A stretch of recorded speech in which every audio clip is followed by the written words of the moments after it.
Welcome, everybody.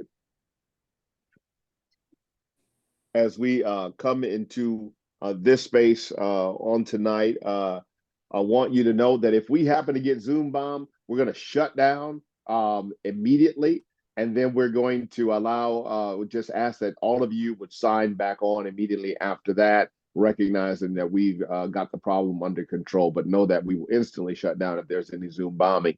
Let me say this tonight before I introduce Miss Anitra Brown. We're I don't know if she's here yet. Is Chief Justice on the call yet? Chief Justice Bernette Johnson. We are expecting her tonight and eager that she will be here at some point. But some of you know that Justice Amian has been organizing for 10 years now on many levels. We have not, although we've changed locations several times, we have not changed our commitment to work for justice and to amplify the voices of brown and Black people in the city of New Orleans and beyond. We work by pillars who come together to plan for justice and beyond and to do the work that we so need to do in order to run this coalition of organizations. But our start came by organizing to fight for justice for Chief Justice Bernette Johnson, who was in jeopardy of being passed over at that time 10 years ago, I think about. Justice Amian mobilized in order to speak out so that would not happen. And so that truly was the beginning of Justice Amian. So we're so grateful that those beginnings began not humbly, but mightily with Chief Justice Bernette Johnson. So we're so eager that she will be here tonight. So with that said, let me go ahead and introduce to you all Miss Anitra Brown, the chief editor for the Louisiana Tribune. We're so glad, Anitra, that you're here tonight to lead us in that conversation. So welcome, Anitra. Thank you. So, well, let me jump in. I understand that Chief Justice Bernette Johnson has not joined us yet, but we have Senator Royce Duplessis, Davante Lewis with Invest Louisiana, and Will Snowden, Associate Professor at Loyola University School of Law. So I am going to begin. And Anitra, let me just tell you real quick that Commissioner Lewis will get here around 5:30. And I know Councilmember Morrell is coming as well too, but he'll be around that same time, just so you're aware. Can I add one other note? Anitra, I understand that Jacques is ready to step up if and when Chief Justice Johnson is not able to join us. So perhaps you could include him in our, we can include him in our introductions. Thank you. Absolutely. And Jacques Moriel, political strategist. Let me jump in. I want to kind of move some of the questions around. And this one, I am asking Senator Duplessis to kind of take the lead in. Could you tell us what exactly is the status of HB 100? What's the status of the bill that would have called for the Constitutional Convention? Where are we at, and what is presumably next? Okay, so HB 800 was the bill that was filed to call us into a constitutional convention.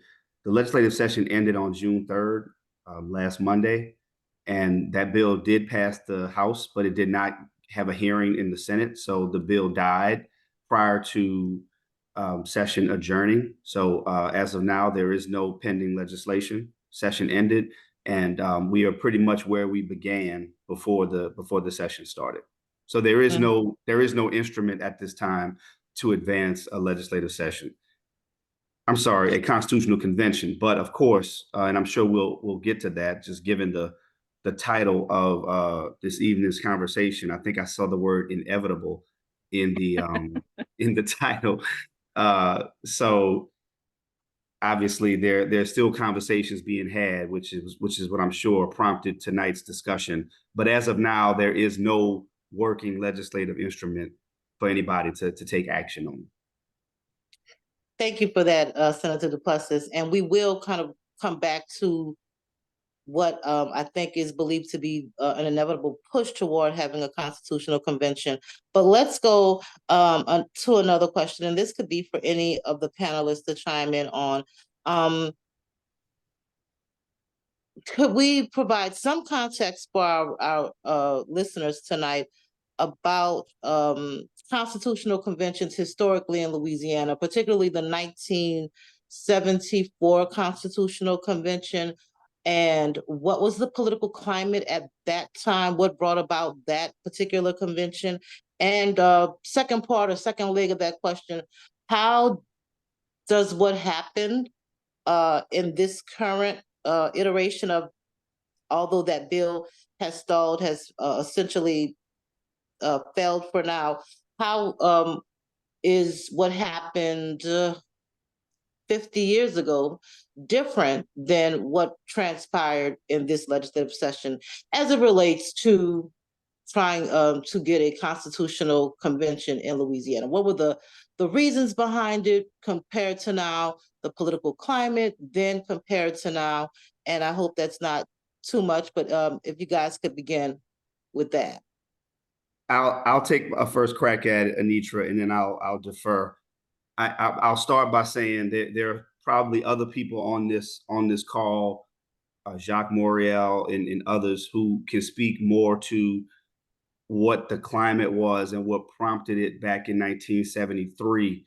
But based on what I've read and based on what I understand, there was a greater degree of independence at that time between the elected delegates and the Governor Edwards at that time. And a key distinction between 1973 and, well, there were several, but one of the key distinctions between that time and what was proposed this last legislative session was that you had elected delegates. That's a key distinction, as opposed to delegates that were appointed solely by the governor. That's key from the standpoint of public input, public participation. It was a public process. What we saw this past spring was not a public process. In fact, we had a gubernatorial race in the fall where, as much as I can recall, I don't recall there being any real discussion about a constitutional convention publicly. But once the governor was sworn in, it became an immediate top priority. So I don't doubt that there were special interests in 1973, but there was more of a public facing aspect to the process. It was much longer. It took the course of I think at least 2 years to fully implement, and people had more of a say as opposed to what was being proposed here, which was there was not much discussion at all. There was more control. It was pretty much totally controlled and would have been controlled by the governor. But obviously, it didn't advance. I would say those were some of the major distinctions. And I think in the early 70s, there was just a need at the time for our tax code and other components to how we governed in Louisiana to be restructured in our Constitution. So those are just some thoughts that I have. Anyone else want to chime in on that question? I just want to add to what Senator Duplessis raised in terms of the process of having individuals elected and not solely relying on state representatives or state senators to really embody a principle of democracy, which is citizen participation.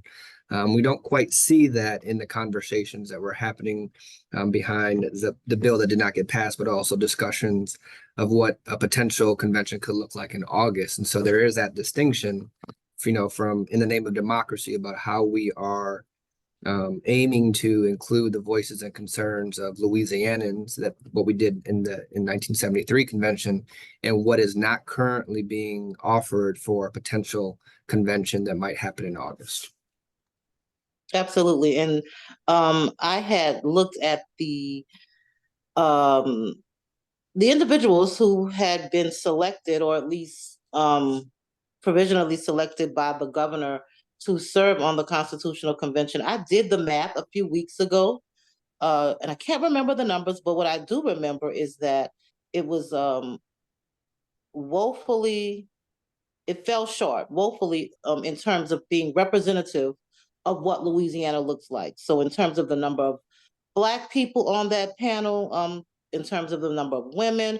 And so, I say that only to say that the key point of that this particular iteration that has fallen short definitely was not representative of what Louisiana looks like. So that's a very good point. I want to go back to another question based on the answers that I just got from you, both Professor Snowden and Senator Duplessis. The need. What do we have a need for a new constitution? What is there really a need to look at and change the way we're governing in Louisiana, the way the Constitution shapes governance in Louisiana, or do you think that this was just a ploy by the governor to exact more control?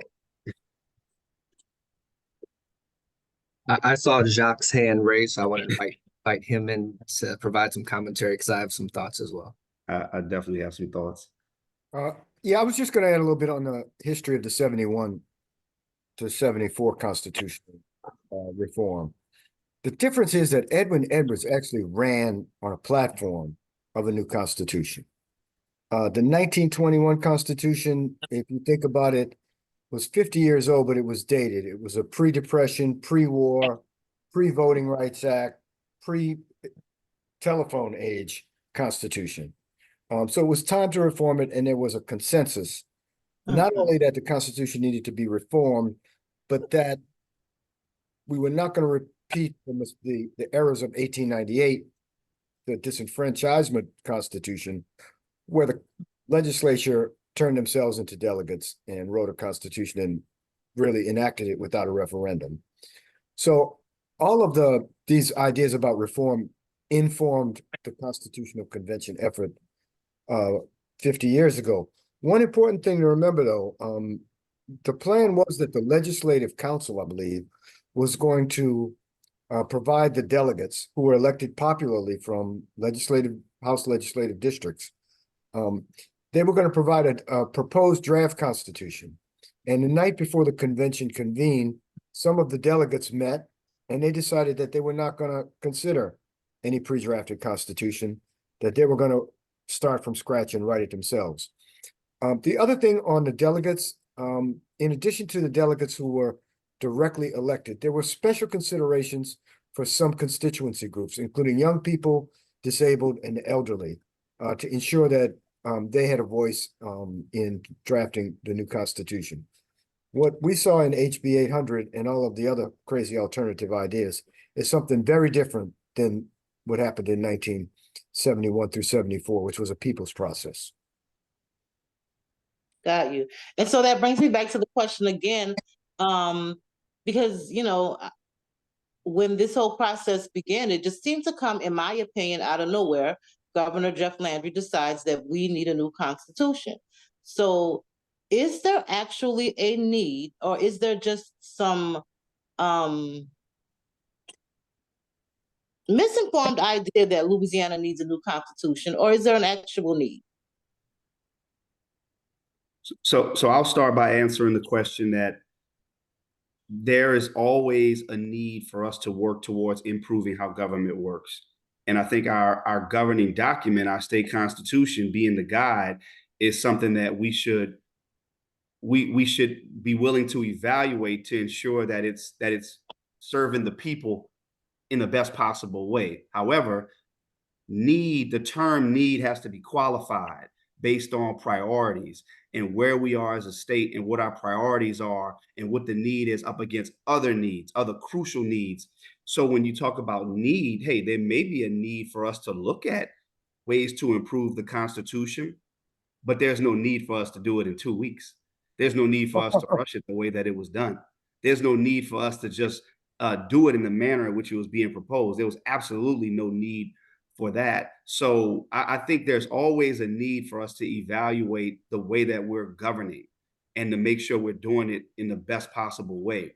So You compare our Constitution to others, there's a legitimate argument that can be made in terms of the length of the Constitution, the number of times in which it has been amended, the limitations that are on the legislature and our ability to move revenue during times of fiscal crisis, which is probably a good thing because people don't trust the legislature for good reason, right? So we put things in the Constitution.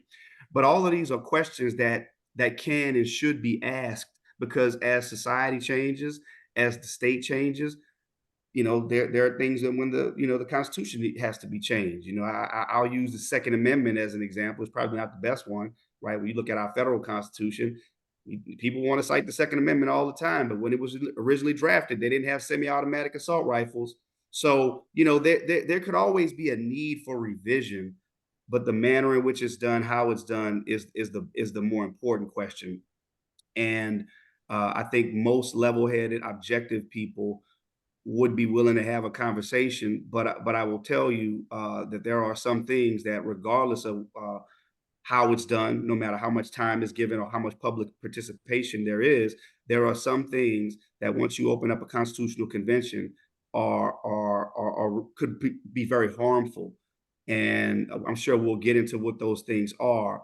But my general thought on the need is that no, there was no need for us to do it in the way that it was being proposed. But there could be value at some point of us doing it down the road in a much different manner. I'll add to Senator Duplessis' point. Constitutions, at least from the framework's perspective, going to the United States Constitution, were designed to be living and breathing documents, right? Capable of being amended to stay kind of up to date with the times. And what I want to underscore in terms of what Senator Duplessis is lifting up is there needs to be an appropriate process for when we do want to change the Constitution.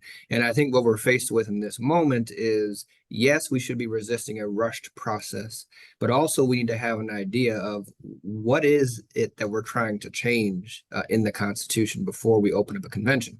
And, you can go to a mechanic because you think you need an oil change, but once they have that oil pop, they're going to tell you need radiator fluid, you're going to need some new brakes, you're going to need, everything under the sun. And now that you're there, it's just like, oh, well, let's just take care of it, right? And we don't want that. We want to have more guidance in terms of what is actually up for being amended or changed or whatever the process might be. But also, we just need to take our time with this. This is not something that should be rushed. I think we can point to the previous Constitutional Convention and the timing that they took and the careful nature in which they were amending the Constitution during that convention, as compared to what is being proposed in this moment of just a 2-week process. What we know, at least, well, I'll say this, what I suspect is that the amendments and the changes that they want to see, all that stuff's being drafted right now. And this 2-week process, they're just going to kind of push everything through after there are some kind of people that are doing all the work right now without input from the community to really rush this process along. So we should certainly be concerned about the process, but we should also be concerned about what the substantive changes they're trying to propose as well. Okay. So again, let me ask this. And this is an opinion question, I suppose. What was the rush? What do you believe was this rush on the part of the governor and Republicans to follow suit, the Republicans in the state legislature that helped to push this? What has been this rush, or the reason behind this push for a constitutional convention in this rushed manner? I can tell you what was articulated publicly. I can't speak in definite terms about why it was done, but what was articulated publicly was 2 things: a desire to have it on the fall presidential ballot because you have a higher turnout, and to do it at that time because with the 0.45 sales tax that we voted on back in 2018, that potentially rolling off, that we could be looking at a budget shortfall of upwards of $500 million. And so those were the 2 things that were articulated. I think you need to throw in the third thing, which was probably the obvious, which is you have a newly elected governor, you have a supermajority legislature who was trying to seize on the political capital and get as much as he possibly could while his political capital was as high as it was. I think those were three things. Now, there could have been more, but the first two things were at least publicly stated. The other reason is I just kind of believe to be inherently what new popular elected officials try to do is to do as much as they can, as quickly as they can, while they still have the political capital. So that's my theory on the rush. Okay. Anyone else on that question? So can we move a little bit forward to where are we now in terms of what can happen in the, or at least what some analysts believe may be a push to revisit this in the legislature in the coming weeks, July or August, a special session. What are the scenarios of what could happen to move this forward? And how do the people of Louisiana work to slow this process down if that's possible? Anitra, just to let you know that JP Morrell has joined us. Okay. Thank you and welcome, City Councilman JP Morrell. So I'll repeat the question again. Where are we at? We know the status of HB 800, but there are still, I believe, at least in some respect, some plans to try to continue to push this forward. This current iteration of a call for a constitutional convention without popular input, without the people really moving or having a say. What are some of the scenarios that can happen? And is there any way, or what can the people do to stave off further action and kind of revisit how we come to a constitutional convention? If everyone can agree that the Constitution is a living, breathing document that can always be revisited, times change, but this was a rush. How do we move forward and prevent the legislature of Republicans and the governor from continuing to push this effort forward? So the governor still has the ability, as do legislative leadership, they still have the ability to call us into a special session at any time. So procedurally, that option is there. I don't believe that the desire of those who have been pushing for a constitutional convention, I don't believe that their desire to have one has gone away. I do think, though, they have now been forced to take a different approach, and there's going to have to be at least a different conversation about how we go about this. I think there's going to be a requirement that more be articulated, more be outlined, more be defined about what is the ultimate goal. But the problem with all of that, and Professor Snowden hit on this already, is that the governor or his advocates or whomever is pushing this can say or publicly agree to say, all right, this is all we want to focus on. We want to focus on X, Y, and Z. We don't want to focus on A, B, C, and D. We just want to focus on X, Y, and Z. They can say that, but like Professor Snowden said, once you open the hood, everything is on the table. So this notion of just focusing on one thing and not focusing on other things is really there's nothing to really hold anybody to that. So you really open up Pandora's box when you do it.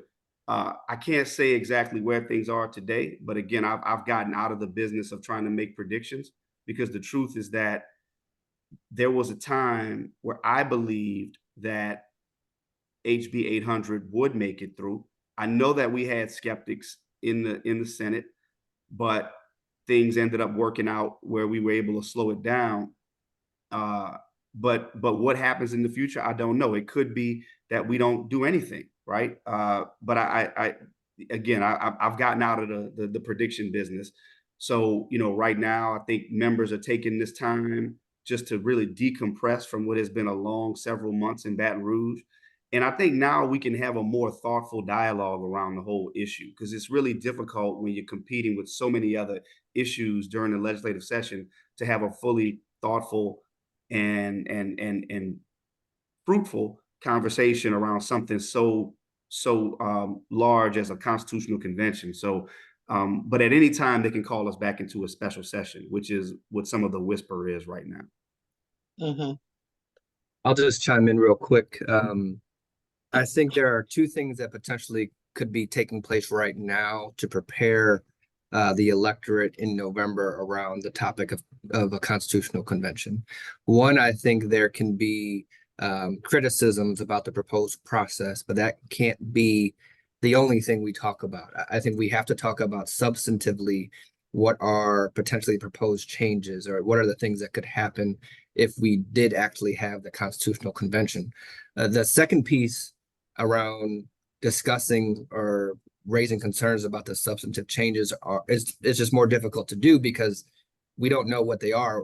At least I don't know what they are. I don't know necessarily how we access that information in terms of what the proposed changes will be. But I do know, I think at least when HB 800 was still in consideration, there were some opposition commercials that were being aired in terms of why we don't want a constitutional convention. So if we can at least create a distaste in voters' mouths about the constitutional convention in November, coupled with some substantive concerns, that might be an arena of things we could be doing right now, as opposed to waiting to November to voice any opposition. Can I add something really quickly, just from my perspective? I'll be brief because I know you guys have been talking about this for a while, probably. The death knell of the Constitutional Convention was that there are a variety of authorities across the state that derive tremendous power from the Constitution. That would be the assessors, the DAs, the sheriffs. And as Senator Duplessis said, when you open the hood up, you really can't limit what's there. And there is a lot of historical animosity between many of these groups and the business people that want to open it up. For example, there's been a push by business leaders for years, decades, to have centralized sales tax. In most parishes that aren't Orleans, the sheriff is the sales tax collector, and the sheriff typically gets a 10% cut of the sales tax they collect. Those are the kind of powers behind the scene that killed the Constitutional Convention. The conversations I've had with other municipalities, with sheriffs that I know across the state, the opening the hood, so to speak, especially what was tremendously helpful to advocates against this actually happening, was when Lang Grigsby and Boise Bollinger said that out loud, that, oh, by the way, no matter what the legislature does, we can do whatever we want.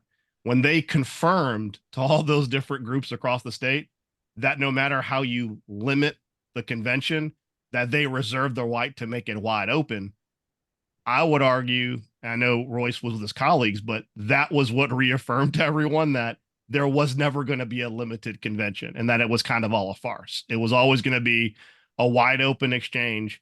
And I think the reason why you saw so much effort this year is because if they don't do it this year and the budget crises start, then every protected group in the Constitution is going to lose their minds whenever they look at it. Because once we actually have the $500 million, $1 billion deficits and just that educational savings account issue they have currently that the governor was so hard on, those are going to create tremendous institutional deficits in the budget. It becomes harder to convince retired sheriffs and retired police officers and firemen that they're not going to go after supplemental pay for firemen and police, because they're saying we're not going to do it now. But if you unprotect everything, and the choice the legislature has is we put supplemental pay in statute, and we're really hard up on money and we don't want to get rid of certain economic incentives, well then, yeah, we're going to mess over the sheriffs and the whoever else. So I think there's really a window right now where they're really hard advocating for this because the governor has a lot of momentum across the state, and the bad things that are inevitably going to happen haven't triggered yet. But I can tell you next year when they start facing these budget crises, no one's going to want to talk constitutional convention at that point, because it's going to be, how do we get the budget as required to be balanced? And the governor's pet projects over here with the constitutional convention, it no longer becomes kind of like an intellectual argument, which is where they tried to keep it, kind of a dishonest intellectual argument, but that's where they tried to keep it.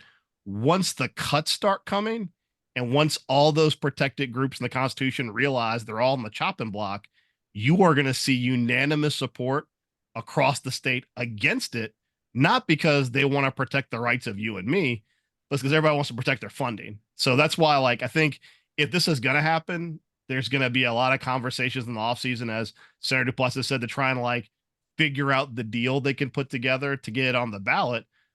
But it does not help when the people bankrolling this convention keep publicly stating to everyone, no, we're going to do whatever we want. You can't limit it. And I mean, I would argue, as someone who's observer watching from the outside, when I talked to people after those comments were published, they were like, nope, never mind. There's no deal to be made, because the people who are pushing for it are literally saying you can't limit what we do. So, I mean, it'll be interesting, but I think that's kind of the powers that are in the background.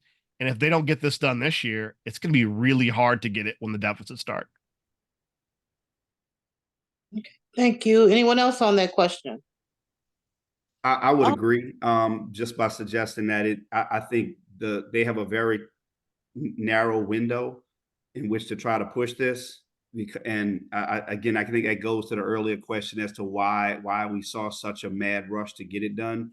I think if there is no deal struck for something this upcoming fall, I don't see it happening. And I would just echo the comments of both Councilmember Morrell, Senator and Professor Snowden, that I think the public's response, and you saw it not just in New Orleans, not just from Democrats, you saw it across the spectrum. A lot of people had concerns with this, and for all the reasons stated. So I think we need to stay as vigilant as possible and continue to write op-eds, continue to call, ask questions, and have public debates and discussions and express the same concerns, and not feel as though, oh, it's a done deal. Keep the pressure on it, keep the attention high. And I think it'll, that's probably the most effective thing that the public can do. Absolutely. Thank you. Here's a question I have. Since we're here and we're in this space where we're talking about the Constitution, we've been talking about, the possibility of a constitutional convention. There is the reality that the governor could call a special session, as Professor Snowden pointed out, and although this was supposed to be the HB 800 that has stalled, although it was supposed to be limited, once you pop that hood, you can look at the whole engine. And so my question is, if we ever get there where there is a constitutional convention, what are things, areas, rights that, particularly for marginalized communities, we ought to be protecting or looking to work to ensure that they are protected? And what are some areas of our Constitution that we should be urging or encouraging changes, or at least the consideration of changing areas of the state constitution that would result in better outcomes for the communities that marginalized communities like the ones represented by Justice and Beyond and similar organizations. So when we look at our state constitution, when we look at this idea of having the possibility of a convention, what should we be protecting? What should we be looking at as possible areas where change is needed?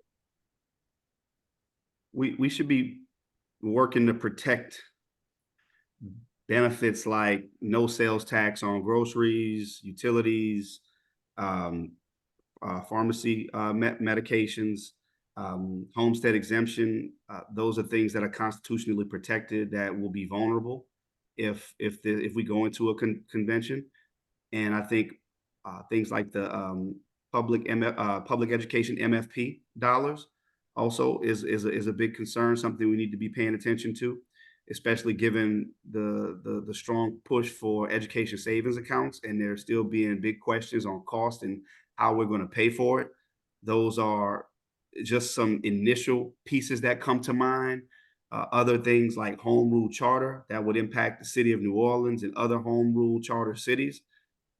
Civil service protections that are in the Constitution, a lot of things. Look, since I've been in the legislature since 2018, we've put a lot of bad things in the Constitution. I know Senator Morrell spent a lot of time up there, and he saw a lot of other things get in the Constitution too. I mean, everything from restricting women's health care around abortion rights and things like that. We have a lot of things that are in the Constitution that I would like to see come out of the Constitution. I don't know how viable it would be if it went to a public vote, but those are some of the other things that just come to mind in answering that question. Thank you. Anyone else want to chime in on that? I would agree with Senator Duplessis. I think that I think the allure of how they tried to sell this was that, yeah, you can get stuff you don't like out too. I would argue that there's pretty much nothing that I want out of that Constitution that's worth the risk of them opening it. Right.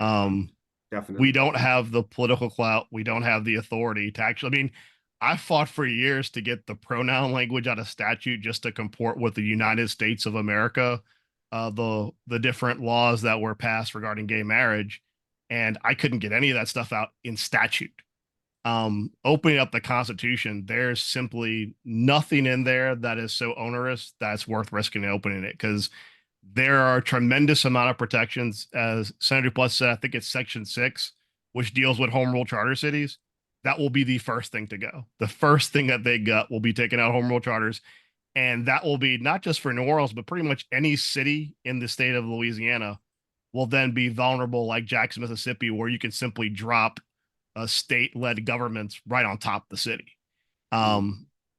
Obviously, there's some issues there with revenue, and I think it'd be a train wreck that wouldn't work out necessarily, but it would put us in a very awful, precarious state. So, I mean, I'd love to have an intellectual kind of like conversation about what I'd like tweaked, but the reality is that with a supermajority legislator with a design that is levied towards making sure that the supermajorities will control that constitutional drafting, it's just not worth it. There's nothing in there there's nothing in there that is so awful that we didn't already fix, like non-unanimous juries, that is worth risking it, because it will end badly. Thank you for that. Anyone else?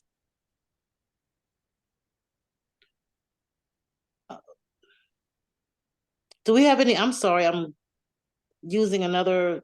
I'm not on the pad that I'm actually using for the Zoom, so I can't see. Do we have any questions from anyone watching? Lane has her hand up.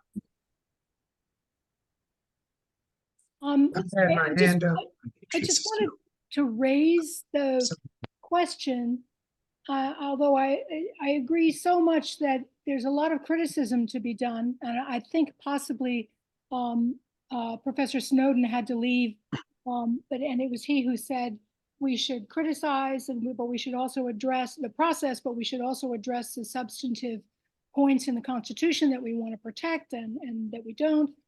But no matter what our other criticisms are, if we don't attack and speak out against the manner of selecting, the apparent manner of selecting delegates, namely, I mean, those numbers that you looked at, Anitra, that was what was in HB 800 was, well, the delegates are all the legislature, every member of the House and of the Senate, plus 27 that the governor gets to appoint.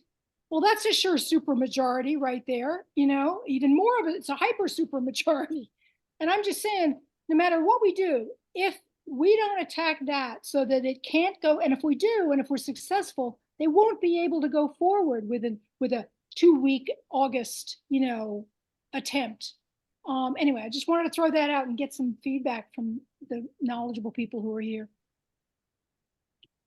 As I recall, that was part of what originally killed or stalled the bill from the House and the Senate, and Royce can correct me if I'm wrong, was that they weighted the senators with the same level as the reps. And basically, they made one rep vote, one Senate vote, which for every senator was kind of ridiculous because each senator represents 3 districts.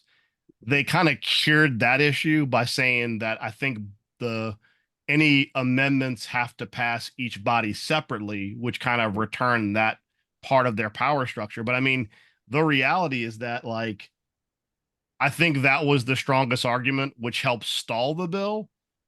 But I don't think at this point that's what's stopping the bill. I think stopping the bill is because there are too many different groups, for better or worse. Because I think DAs being demigods isn't a great thing, but DAs and assessors and sheriffs being demigods across Louisiana is what's stopping this from going forward. Because a lot of them feel like if you open this up, there are a tremendous amount of third-party groups that want to weaken the powers of assessors and sheriffs in particular. One big issue, which no one talks about except for inside baseball, is the homestead exemptions in the Constitution. And business people for years have said they hate the idea of the homestead exemption. And the parties pushing it kept representing to people that we're not going to touch the homestead exemption. And part of, to our benefit, what killed this was, like I said, business people saying, no, it's all on the table, because though getting rid of the homestead exemption would be tremendously unpopular, it is the path to going to the only path to getting rid of income tax in the state of Louisiana, which is the mandate that the current the current secretary of the Department of Revenue has. The only way to get rid of income tax is to raise property tax. And so they're going to have to go in the Constitution and rearrange how property tax is collected, because otherwise the revenue doesn't match. Jindal's wasted a tremendous amount of time trying to get rid of income tax, but if you go to Texas, you go to Florida, they have really high property tax. That's how they make up the difference. So if you try to do any kind of revenue swap to get the income tax going away without raising property tax, the state implodes. So I promise you, regardless of what they're saying, they have to adjust the fundamental tax structure inside the Constitution to getting to zero income tax. And if the governor and Richard Nelson have both said this is a priority, getting rid of the income tax, they're going to have to go in the Constitution, and they're going to have to tinker with property tax and how the municipalities get it and how much of that money the state gets to replace income tax, which is, if you get rid of the homestead exemption, you could easily get rid of income tax. But if you get rid of the homestead exemption, you place a tremendous amount of tax burden on particularly low income people throughout the state of Louisiana, which, no matter what anyone tells you, that is absolutely on the menu for a constitutional convention, is the homestead exemption. Yeah, I agree. And I would just add that, or reemphasize rather, that it appeared and it became pretty clear that the governor and those pushing for the Constitutional Convention were willing to make concessions and had made concessions with respect to the overall makeup of his delegates and how that power would be weighted, because it was absolutely a non-starter for the Senate out the gate when they had the 27 delegates, the 105 House members, and the 39 senators, in terms of how that would all balance out. And once that was made clear, there were concessions that were made, but it significantly slowed down the momentum of the bill, which ultimately led to us being able to stop it completely. But yeah, so just from an overall structure standpoint, they were willing to give, I think, and make concessions on who and how members would serve and the vote threshold, whether it would be simple majority and certain what it would take to pass a measure. All of those things were up for negotiation. But it's ultimately going to be the political unpopularity of some of the pieces that we've touched on a few times now that I think are going to ultimately take the forefront in terms of defeating this thing. And that's what's going to have to get discussed. It's all going to be about how are they going to pay for certain things that they want to do. And in order to pay for something, you got to take the money from somewhere else.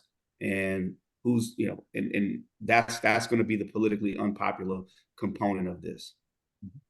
Thank you. Arthur Hunter, I believe, had his hand up. Judge Hunter? Yeah, thanks. Royce, JP made a good point about everyone trying to protect their turf. So is there the possibility of aligning with those non-traditional allies and defeating this, or at the most, if it does happen, making sure it benefits the people and not just particular special interests? Oh, I absolutely think there's a possibility. I mean, look, we do it every day in order, on various initiatives. You have to, and that's the whole process, right? It's about finding those common interests, and it may be an unfamiliar or just an uncommon ally, I should say, whether it's sheriffs, DAs, or whomever, assessors who are just people in other parishes, rural, urban. There are shared interests that could be negatively harmed by opening up this constitution, and I think you'll see more of that publicly emerge. A lot of it's been playing out in the background, but it's certainly there. There are a lot of uncommon allies in opposing this, without question. Thank you. So, here's a question I have. Is there any scenario where this is right, that we want, like, describe for me the perfect climate for a constitutional convention in Louisiana? And we've kind of touched on it with answers to different questions, but really clearly and succinctly, is there a scenario? Is there a political climate? Is there a place, a people, a time where we can see a constitutional convention being something that is the right time to do? And what does that look like? I don't know. I don't know what, I'm gonna be honest. I don't know what a perfect scenario looks like. What I can say what a more perfect scenario would look like is, at the very least, we need to have a legislative makeup that is more representative of the state, because right now we don't even have that. If you look at the current state, House, and Senate maps, which have been declared unconstitutional.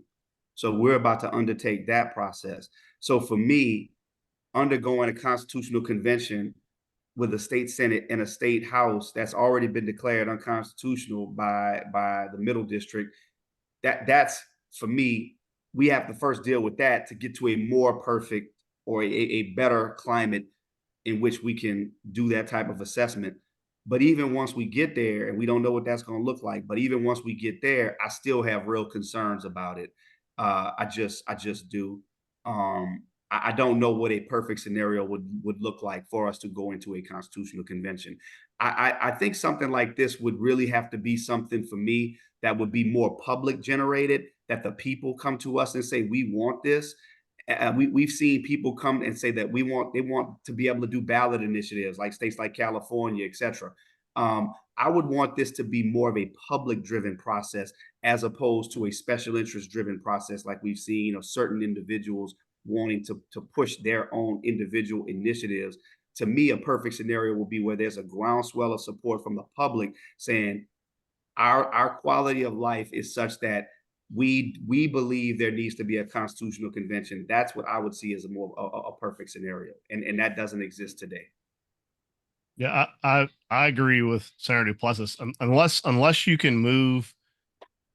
Yes, the Constitution. Sorry, Lane. Yes, the Constitution currently prohibits ballot initiatives, so you can't have like a prop like you have in California. I think that a better argument would be if it would make more sense if the legislature allowed publicly driven propositions and that be a vehicle for constitutional amendments than ever doing it in any circumstance we have right now. So to answer your question, unless you fundamentally change the makeup of the legislature in the state, if you fundamentally picked a better governor, and I don't even mean John Bell, I mean a totally different governor, I would not ever see an environment where that would be a good idea. Because remember, even though John Bell was a Democrat, he was kind of the last version of the Blue Dog Democrats that did not believe in women's reproductive freedom. So you would have seen all of the crazy stuff regarding reproductive rights. He would have supported that in the Constitution because this was his personal belief. So there's literally no scenario that I can envision without a fundamental, complete change of the current political structure of the state where a constitutional convention would be a good idea. Judge Hunter, you wanted to chime in? Yeah, and Royce brought up a good point, and something, and JP, you may have some input on this as well. The fact that the state and the state senate and representative districts were declared unconstitutional. Can you still have a constitutional convention without having a representative legislature? And you know, has anyone filed or brought that to the attention of the judge in the middle district? So that question has been asked. I don't think it's been challenged in court anywhere. I don't think that's been put before the court. If it has, I'm not aware. I think the same question would apply to all the business that we're doing right now. I think everything that we just passed this session, you know, I don't know how a case like that would play out if everything that we're undertaking or that we have undertaken were to be challenged. I don't know if it would get thrown out. I think it's a good question. I just don't know. And I'm not sure if it's been raised before the court, but it's been something that's been talked about. I just don't know legally where we would end up if something like that ended up with a I think if you look at the interplay between Judge Dick and the Fifth Circuit, and you look at kind of the Supreme Court's kind of like schizophrenic position on the Civil Rights Act right now, because they ruled by not taking up our case in our congressional maps, they ruled in our favor, and then 2 weeks later rule a different way in a different state. I don't think that is an argument that I'd rest my laurels on, because it's going to end up before this conservative Supreme Court who will rule against us. Right. So I think that the Fifth Circuit is not our friend. The Supreme Court historically has not been our friend. We kind of saw that ray of hope, and when they didn't overturn the maps for now, because remember, they didn't uphold our maps. They just didn't stay the election. So this could be an example like we previously had, ironically, with Congressman Fields, where he gets elected to a congressional seat. Then the Supreme Court undoes the seat before the next re-election. So I don't know if we're going to hold on to that seat. As of now, it's great we're getting it, but the Supreme Court is all over the place. And I think particularly with how politicized it is, if Senator Fields, soon to be potentially Congressman Fields, if he wins that seat and it keeps the Republicans from having a majority, I guarantee you the Supreme Court will reverse themselves, because this is one of the most partisan Supreme Courts in history. And if they can make a decision to affect the outcome of future Republican power in the United States, they will overrule themselves in a heartbeat. So, I mean, I think your argument has merit. If we were dealing in sane times, we're not dealing in sane times. And you have to apply the logic of what we're dealing with, which is kind of a judiciary kind of run amok when it comes to particularly political issues. Thank you. Any questions? Any hands up? I can't see on my device, guys, so please let me know. We'd like to wait until after all our questions are answered before we ask more from the audience, if we could. Let me just say this: we are at 6 o'clock, and so maybe we will move towards the questions from the audience now, because it is that time that we would generally do that, Anitra. So I think that either Valerie or Brooke are going to scan the chat and also take any other questions anybody else has. Valerie. Okay, yeah, we have Miss Darlene. Miss Darlene have a question. Miss Darlene?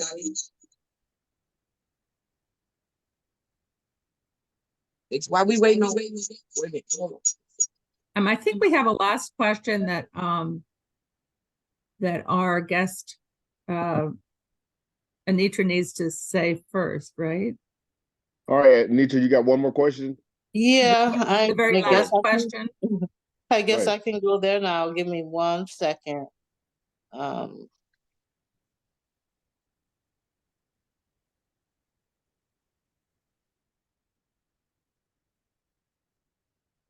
And it really was just a final thought from each panelist on, and I guess my trouble is I feel like I've kind of asked it, but let me go Okay. again. Well, no, don't do that. We'll wait until after all the questions and then get all the guys to make their final Yeah. say. Yeah. Sorry. But Darlene, you're muted. Sorry about that, guys. Hi, Senator Duplessis. My Hello. question is, during if there's a proposed special session, if it happens, how much can be done in that session to the Constitution circumventing the con? When you say circumventing the con, what I'm not sure I get the second part of the question. Like is there something, say like the homestead exemption thing, can they bring that question up in the special session and then figure out a way to get around it without having the convention? Okay, yeah, okay. So just as a starter, no changes to the Constitution can be made without a vote of the people. The people have to vote on it. The legislature and delegates or whoever is convened to determine what will go on the ballot, that would effectively take place in a constitutional convention. And it's my understanding that if we go into a legislative session and the call is to deal with ballot proposals or to discuss the Constitution, whether we call it a convention or whether we call it a special session, it's all sort of one and the same.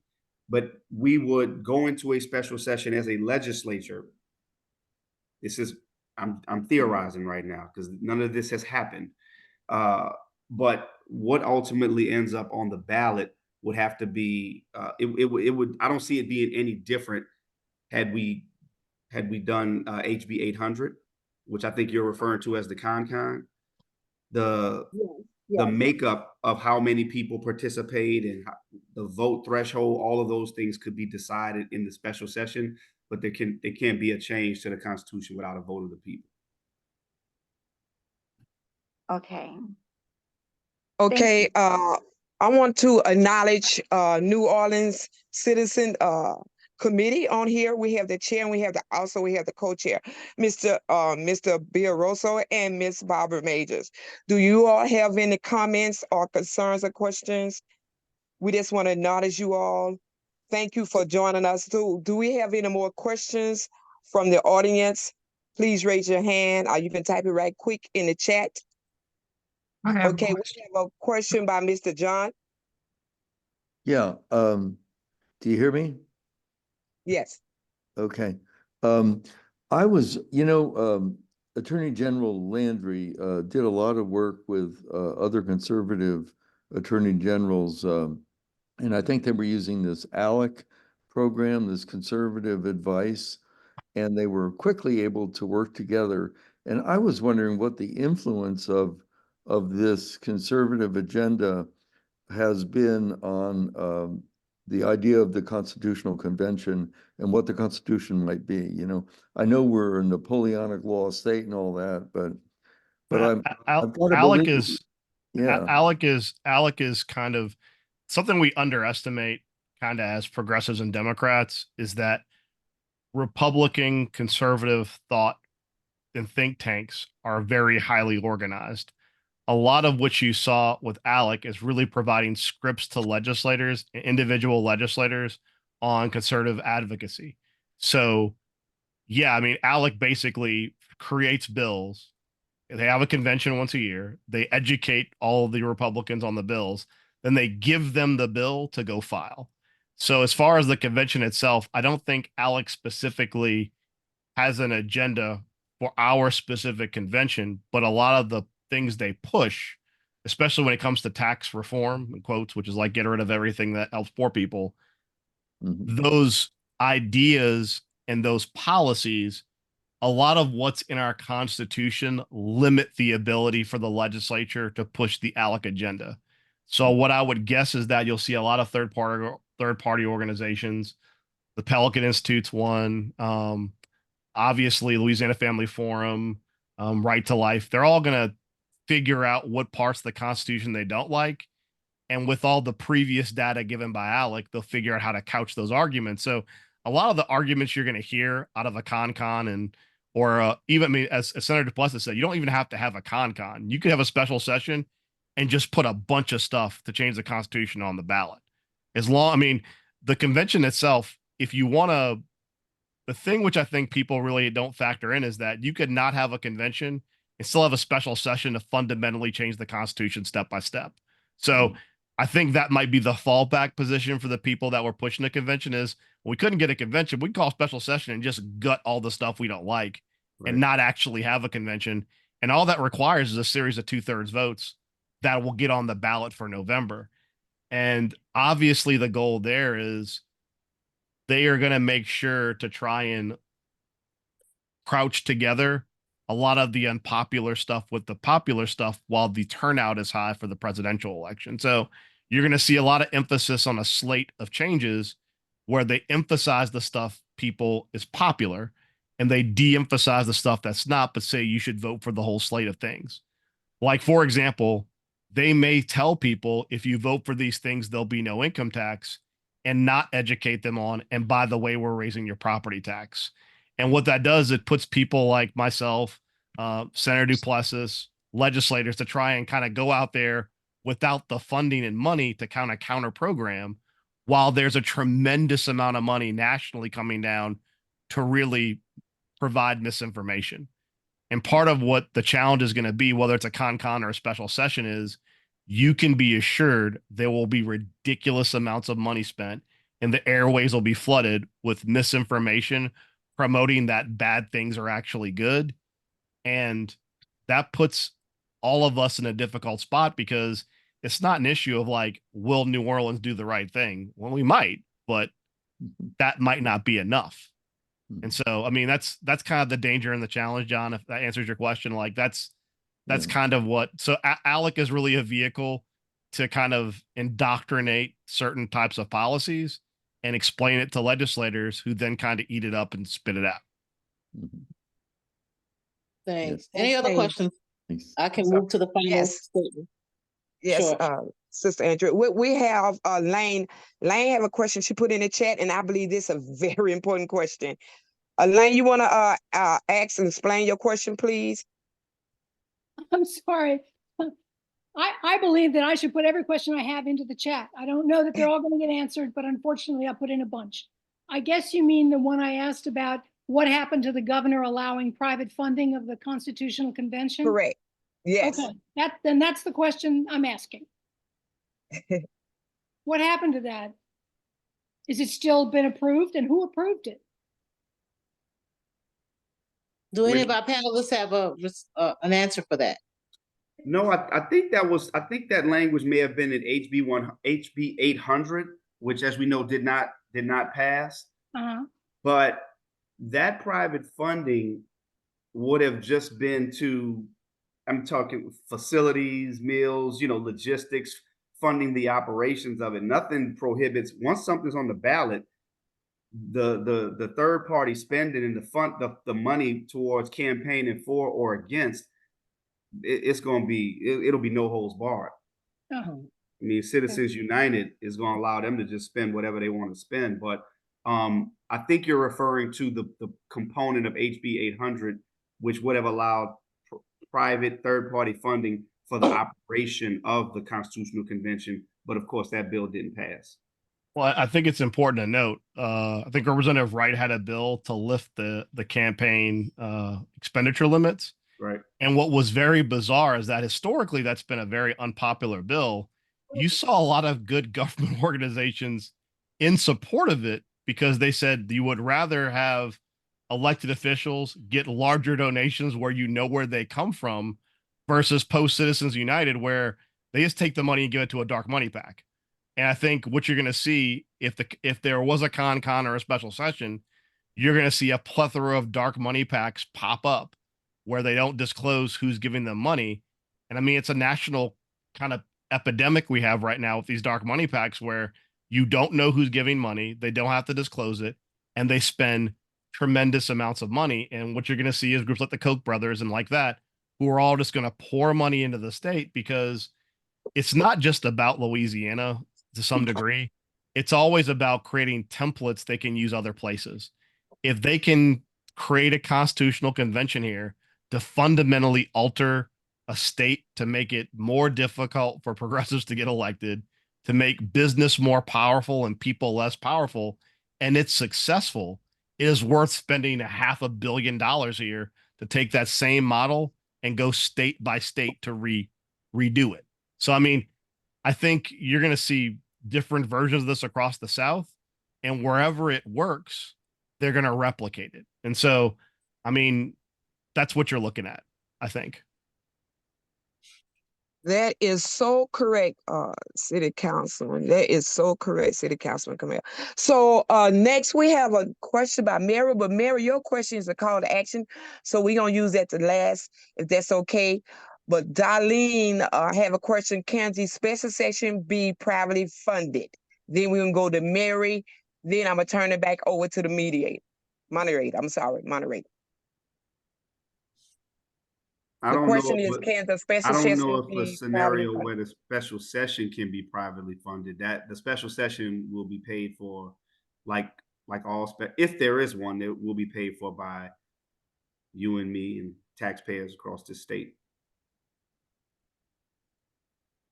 Okay.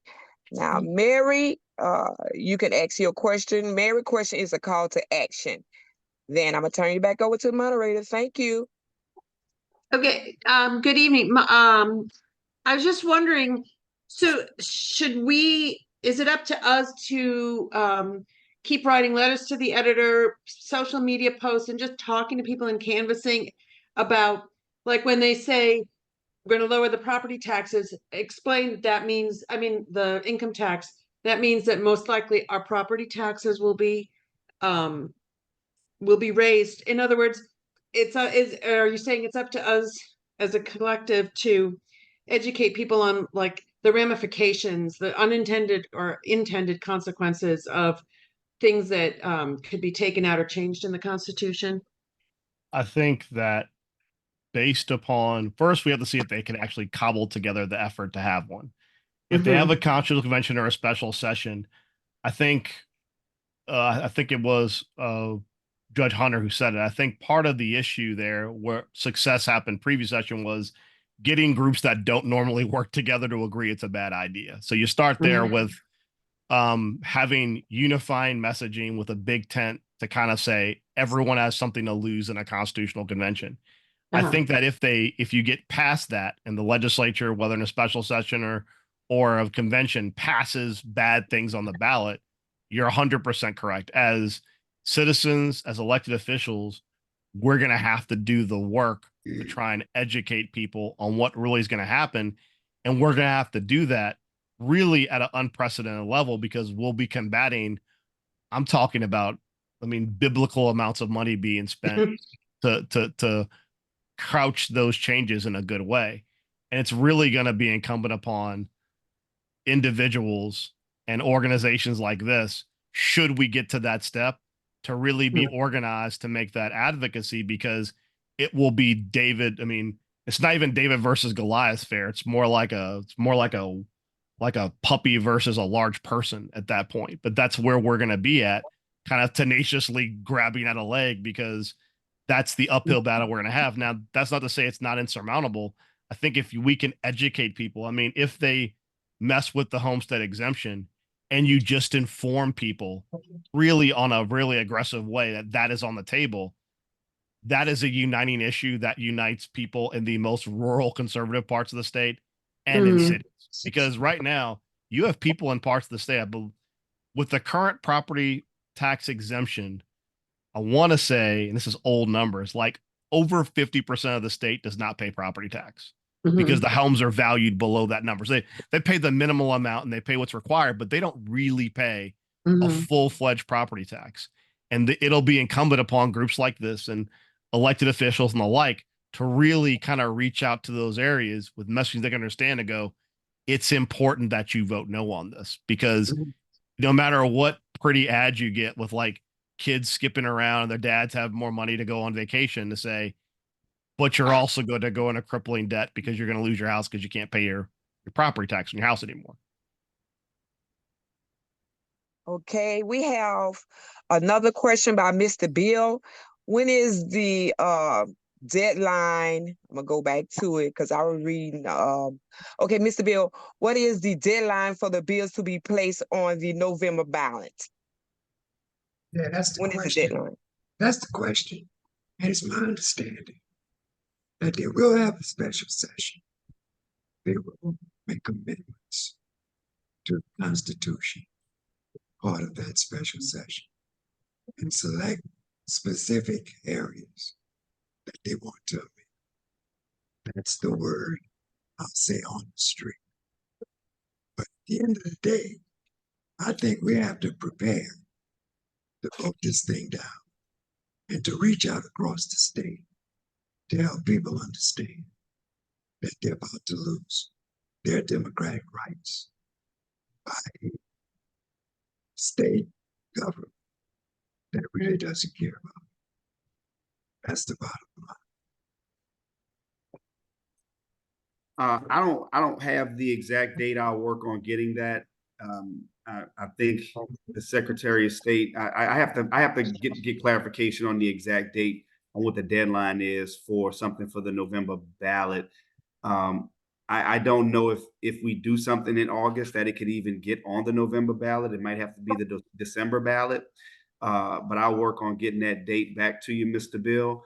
I will also agree with you that if this thing does end up on the either ballot, November or December, my sense, and look, my senses have been wrong before, but my sense is that a lot of trust has been squandered, and people on both sides are very skeptical. Both sides meaning party, both sides meaning race, both sides meaning urban versus rural, around whether or not this is something that we should be doing. So I think it's going to be a really hard sell. Yes, there will be a lot of money we have to compete against, but I think it was going to be a really hard sell. Citizens are already very skeptical when you put when you put any constitutional amendment in front of them, and I think that we certainly are on good moral ground, but we will just have to really work to vote it down. I think there's a good chance that a lot of it will get voted down if we get there. But I'm not even certain that it's going to happen. I mean, it's still going to be a push, but I'm like I said, I got out of the prediction business, but you know, we'll know in a few weeks for certain whether. Well, and just to follow up on Senator Duplessis, they do not want it to be on the December ballot, and that's right. Because the worst thing that can happen to them is if you get it, they want the November ballot because you're going to have the largest chunk of voters who are there to vote for one thing, who are inclined to vote for other things. If it's an off-election ballot, that makes our jobs much easier because in runoff elections, you have a lot of voters who tend to be more engaged, who tend to be more skeptical, and to be more discerning.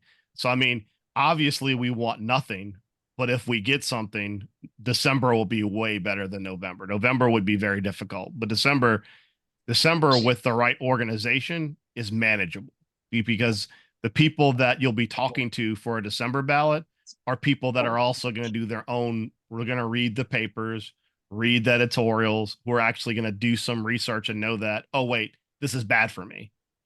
The November election is going to be very, very different. So November 2025 is municipal elections across the state. This is not going to go away. In my estimation, I'm just giving you my thought.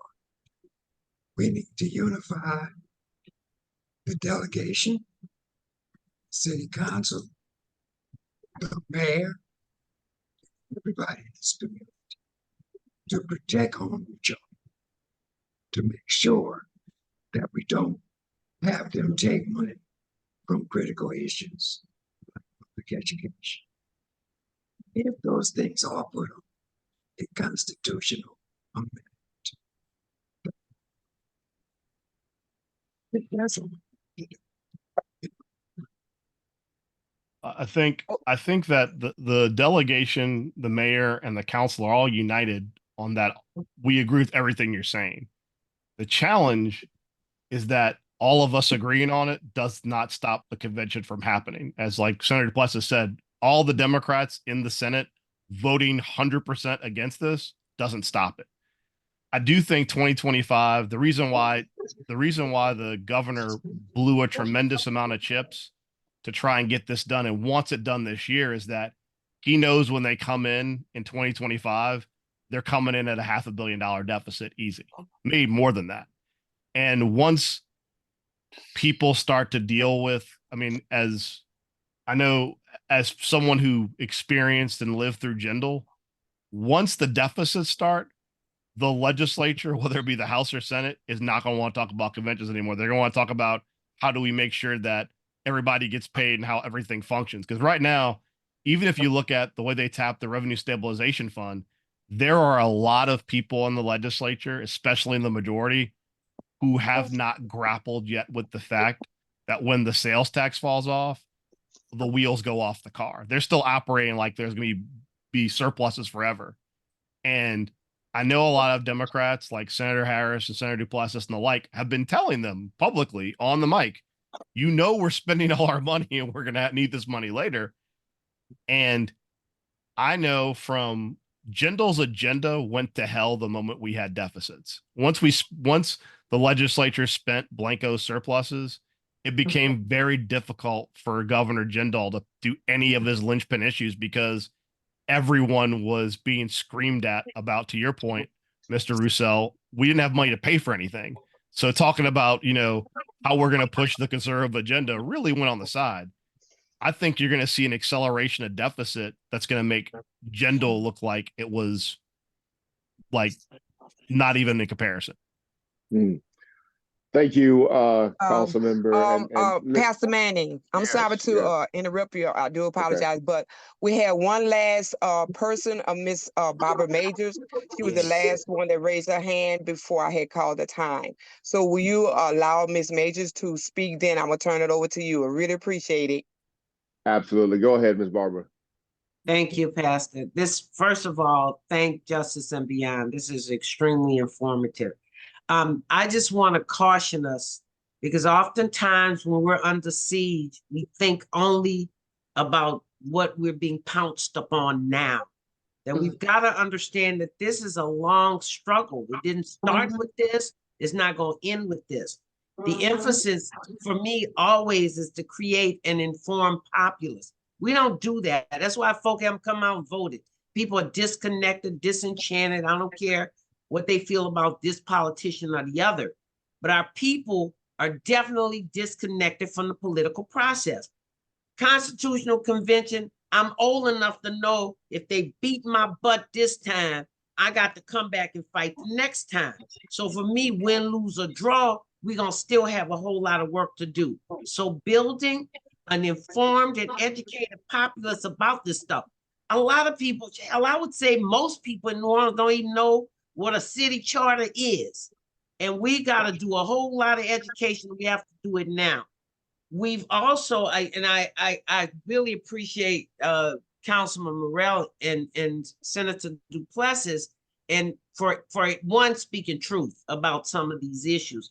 But I want to say that our emphasis must be on educating continuously our community. They're not going to stop with this.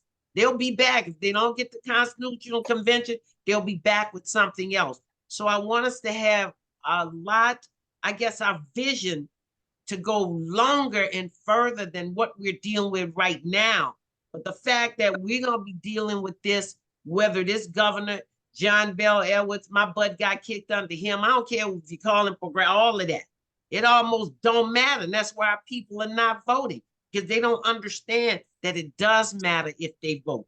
That's why we get folk like we have right now. So I would suggest looking at these issues as just that. There's a larger issue, and I don't know if it was you, JP, or one of y'all spoke. It's a larger, maybe it was Bill, that we have folk who really are going to try and destroy us. I don't care whether you black, white, Asian, or whatever. When it comes to this city, they want it. Whether they get it now or they come back later. They've been coming for us. You know what I'm saying? This is just the latest. So I would suggest working in collaboration, and whatever you all were able to save Royce or JP at the city level, whatever you've been able to save, they're going to take that too and come back at us. So if we look at collaboratively working with putting energy in our community, we put a whole lot of energy and a whole lot of folk that's not going to change the way they feel and think.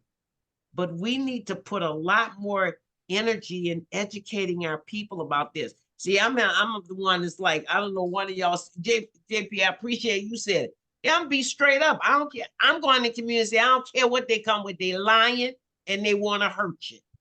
Keep it simple, you know, because that's what they're gonna do.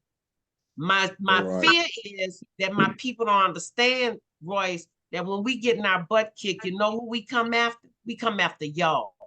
Because they don't know how y'all fighting up there. They don't even know really how you outnumbered.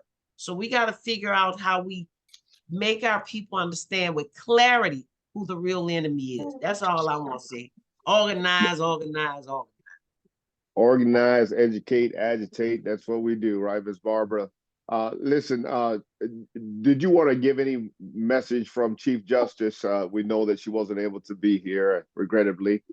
Yeah. One, she says that I have to say that how much she respects and appreciates Justice and beyond, because she really wanted to be here.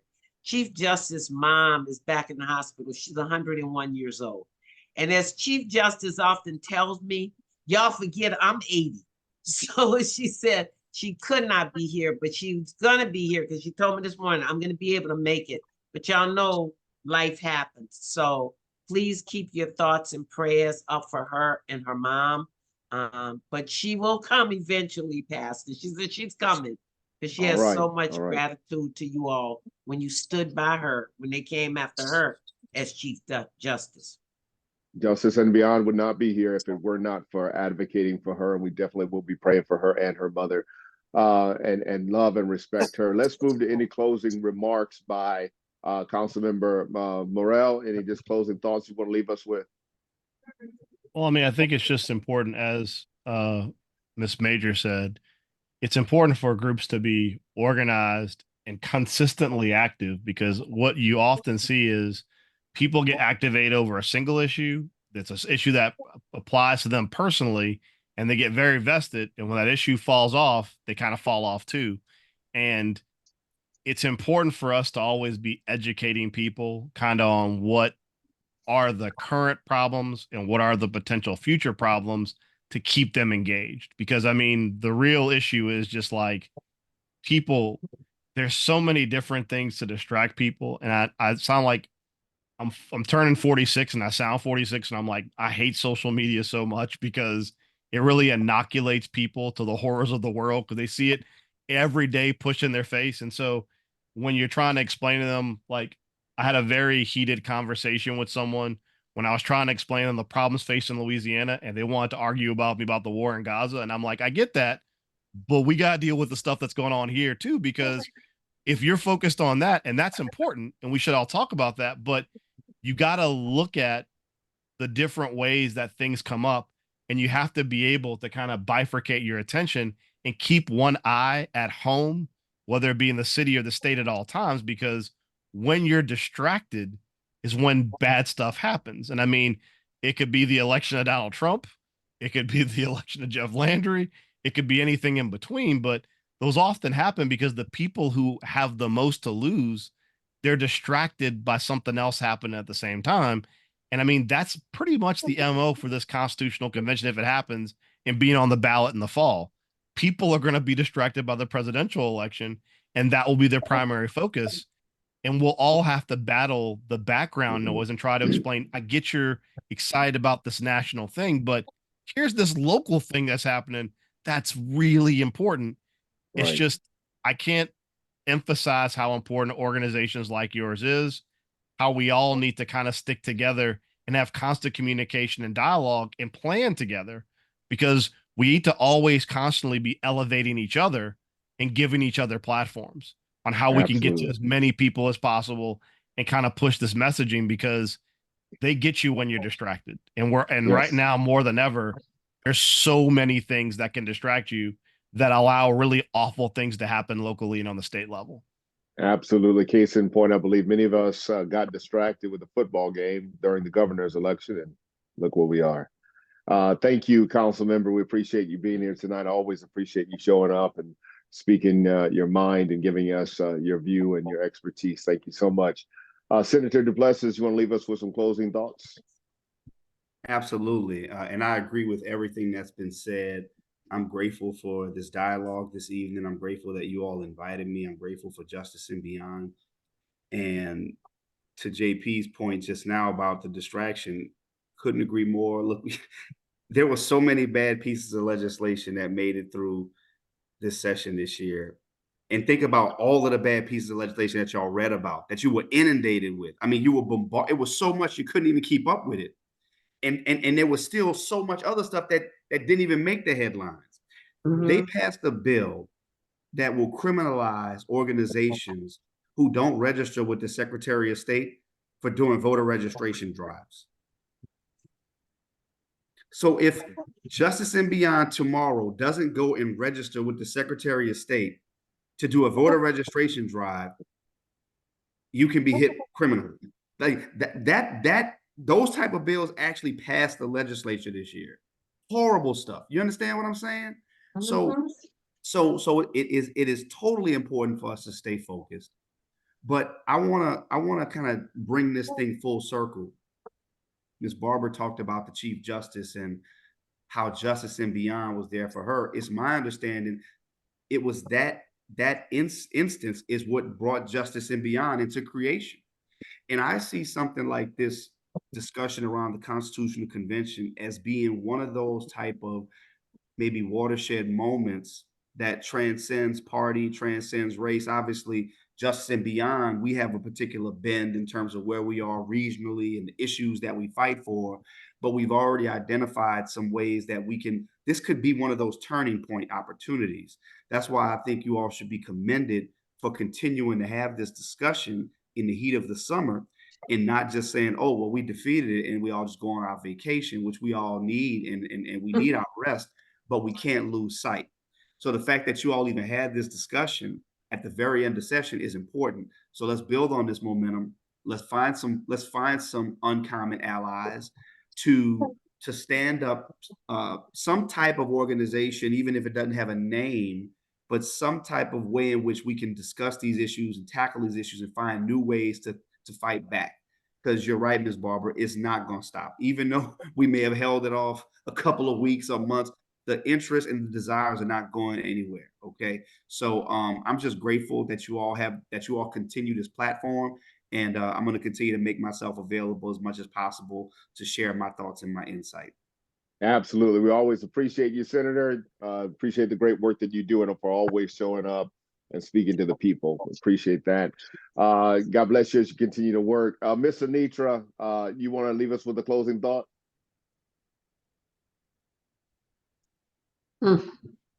She's still there? Anitra? All right, maybe she got off. Okay, all right, everybody, we're going to again, we're going to close in prayer as is our usual format at Justice and Beyond. But before we do that, real quick, any announcements that anybody has about any upcoming events that we need to be informed of so that we can join in and participate in? Is anyone aware of anything coming up in the next week before we come together again? I know that Jessica Beyond will be having. Can somebody announce our next Yeah. Yeah. Yes. We do have on I think it's on, isn't it next Monday? Next Monday we'll be doing writing together postcards in person to do a voter postcard drive. We're going to write them and send them.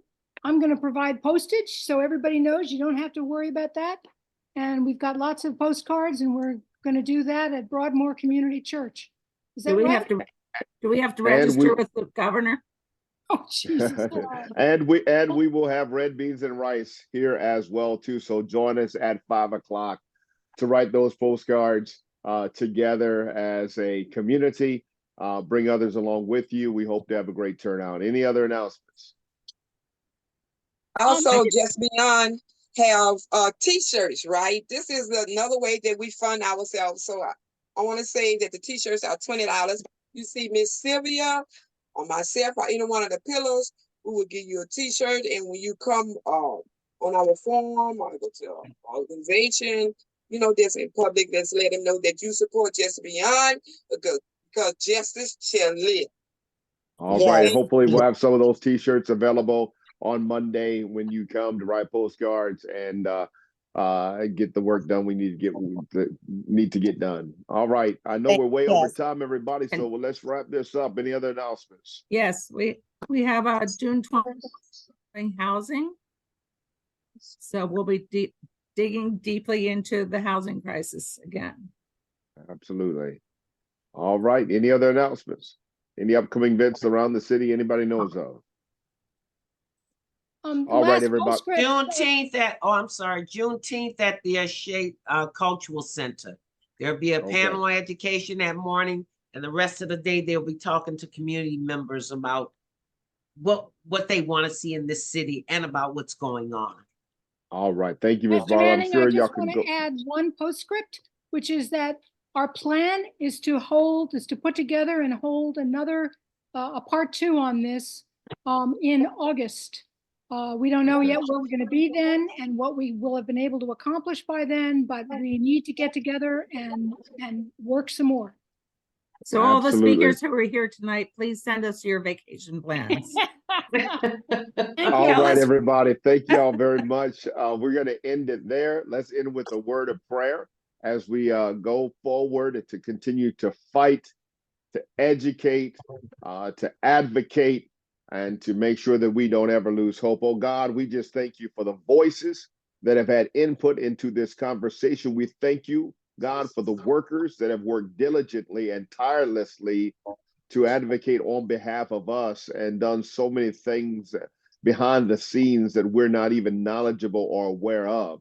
Lord, continue to keep and give them strength to continue to maintain their ground and to stand up and to use their voices, oh God, but allow us to do the same, to educate one another, to tell what we've learned tonight to somebody else, to another citizen, so that they too might be empowered. Now, bless us as we go our separate ways. Let no hurt, harm, or danger come to any of us, and bring us back together again so that we may be on one accord to work for justice, equity, and for peace and prosperity for all. We ask this in the name of our great God and Creator, and I ask you in the name of our Lord and Savior, Jesus Christ.